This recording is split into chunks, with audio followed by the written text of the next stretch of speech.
Hello guys, welcome to back. आज का video में बताने जा रहे हैं खेसारी लाल यादव जी का न्यू सॉन्ग के बारे में। हमारे वीडियो को एंड तक जरूर देखें। जितने भी खेसारी लाल यादव जी का फैन हैं, आप लोगों के लिए इतनी बड़ी खुशखबरी लेकर आ गए हैं जिसको सुनने के बाद आपको दिल में हलचल मच जाएगी और बोलिएगा कि क्या खबर सुनाई है भाई।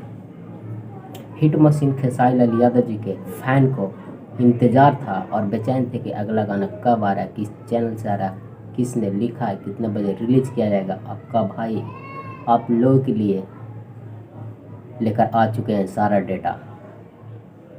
उससे पहले मेरा नाम प्रमोद कुमार, आप देख रहे हैं भोजपुरी और मेरा वीडियो अच्छा लगे तो लाइक करें और शेयर करें ताकि हिट मशीन खेसारी लाल यादव जी का फैन के तक पहुंचे और पता लगे कि अगला गाना कब आ रहा है, किस चैनल से आ रहा है। मैं बता दूं कि एक गाना अन्नपूर्णा फिल्म से रिलीज़ किया जाएगा। इस गाने का नाम है पानी छलके। जी हाँ दोस्तों, इस गाने का नाम है पानी छलके। एक गाना को लिखा है अखिलेश कश्यप जी और म्यूजिक से सजाया है आर्य शर्मा जी।